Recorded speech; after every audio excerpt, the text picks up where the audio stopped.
Hey guys, do you want some reverb? Do you want some reverb? Suffered as the wolf called to thee, promising a big fire and fire, saying the one is gonna take me. I'm on fire, on fire, on fire. Suffering is not drawn to me, calling me the one, the white light, beautiful firelight. I love this song. Even the eye still feels the rod, hiding from something I cannot stop. Okay, this is not a recording sesh. I need to lock in. I just love flexing. Like, bitch, if you could sing like me, you'd flex too. Okay. My take, bitch, what happened? What happened? Good thing I have compressor turned on, because that cough would have just ear-raped you. Okay? But talking about rape... No. Talking about that, let's get into feminism. Okay, I need to chill the fuck out. Okay. No, I don't. I don't need to chill the fuck out. I got no chill. So, my take on male loneliness as a self-proclaimed feminist.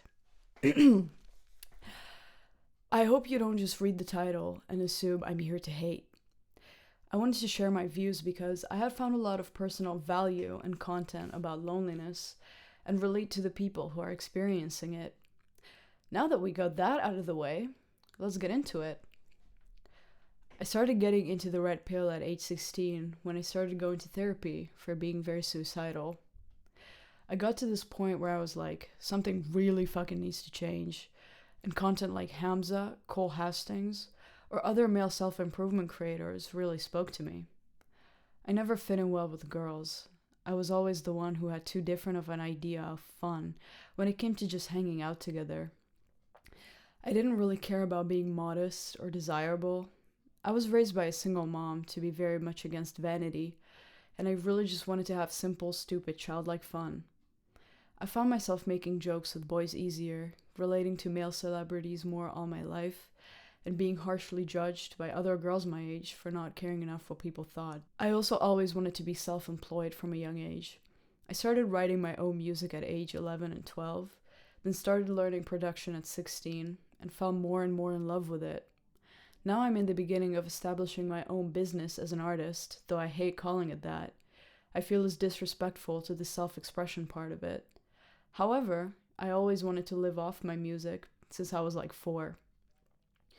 Because of that, the entrepreneur content, that again, mostly only men made, very much spoke to me.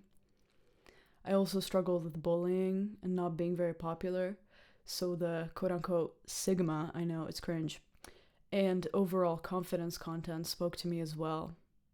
I also learned about the dangers of looks-maxing sites that young boys were on. I found them to be somewhat identical to the pro-Anna, pro-Mia sites that I was on from age 13 to 16.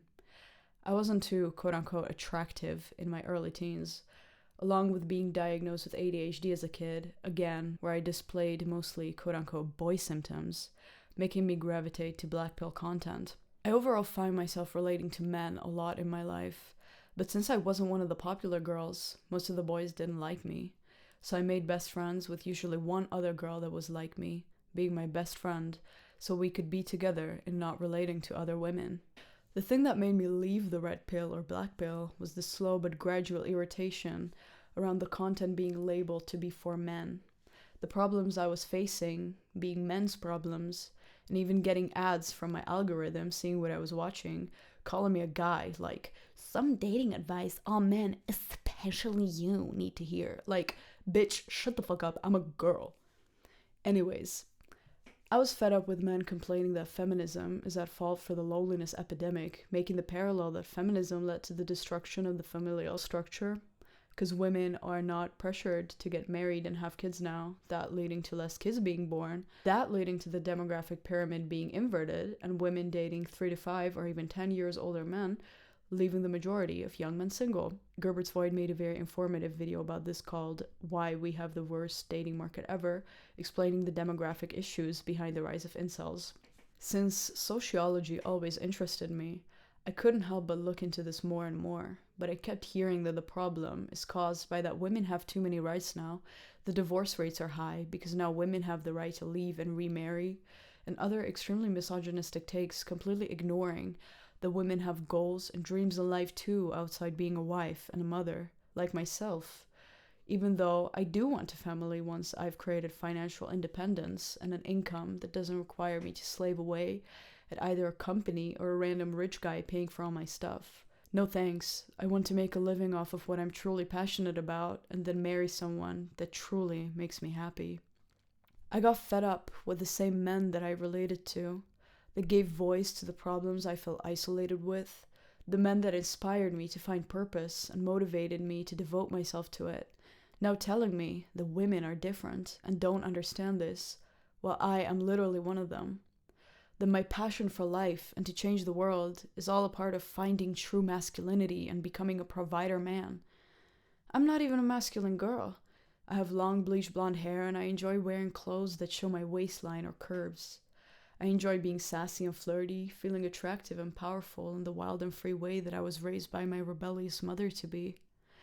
I like feeling like a woman, even if my idea of what that is different from most girls and women I've come across in my life. To put it short, red pill and black pill content helped me a lot to find myself and gave me a lot of value.